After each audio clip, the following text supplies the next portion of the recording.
Welcome back. We're spending the morning here in the Charlie Wilson KitchenAid kitchen, checking out a number of Burgoo dishes ahead of this weekend's big Burgoo competition. Joining me now is home cook and competitor Dennis Millay. Stirring easy, keeping it on low heat. You know, Dennis, thank you for stepping into the kitchen. Thank you. You know, we're excited to, I don't know, you're excited too to be in this competition this weekend. Have you done it before? No, I've never competed in a cooking competition ever. So why this one? Well, because Burgoo is part of my family history.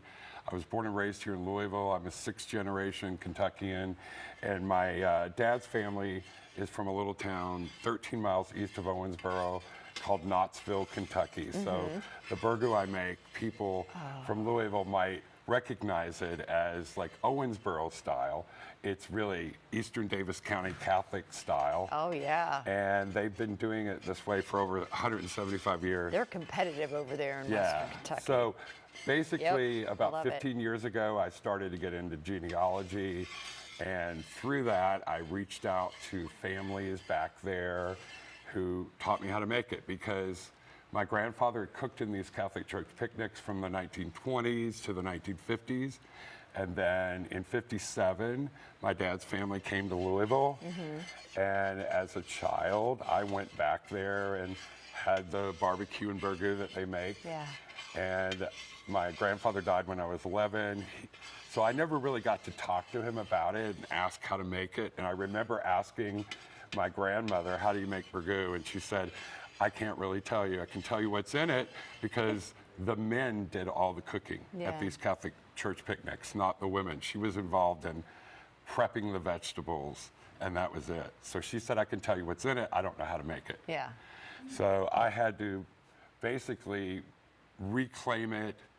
And at first, people down in Knoxville were a little suspicious, but eventually they didn't want to share the information. They did not. Nobody gives up the recipe, right? No, they didn't want to do that at all. But eventually, like, they warmed up to me, and they knew who my grandparents were, and my dad and his siblings.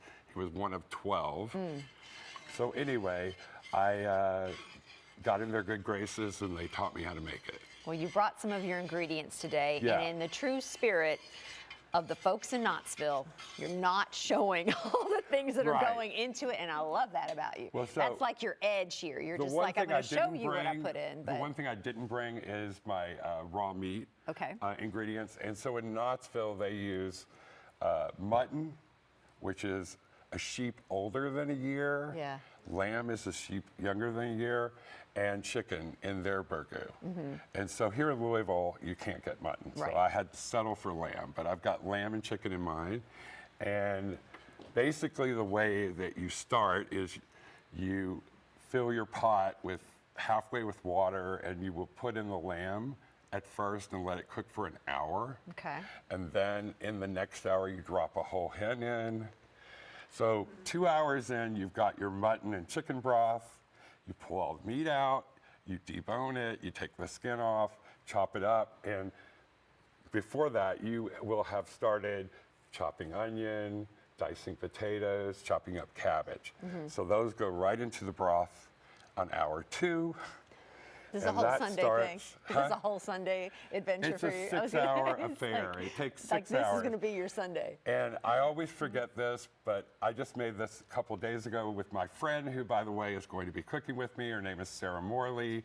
We met at the J. Graham Brown School when we were in high school together. She's going to be my co-captain cooking with me. And anyway, I always forget that during the cooking process, it looks wrong, it smells wrong, it doesn't taste right. But don't be deceived by that. Right, because it's on hour 5 that everything really starts to come together. So the way I start, like I said, you do the mutton and the chicken, then you throw in potatoes, cabbage, and onions, let that go, and then you start putting in Great Northern beans and corn, and then you add tomato juice and tomato puree. And then during that last hour, you start with seasoning. And the only thing that they use is literally salt, black pepper and cayenne pepper. And that's it. That is it. And so, like, I'm not going to win most creative. I already know that. But this works for you. This is the way that it's always done. And like I said, I remember being about 5 years old. We would go back to Knoxville for these Catholic church picnics. I remember the first time I ever tasted burgoo, and I fell in love with it and loved it. And so, anyway, this is just... It's the story of Kentucky, as we're learning with everybody that's been stepping into the kitchen. I can't wait to try yours. So coming up a little bit later, I'm going to taste all 3 burgoo dishes that we've been seeing this morning and selecting our Great Day Live winner. And of course, you can see everybody competing and try the burgoo for yourself at this weekend's burgoo competition.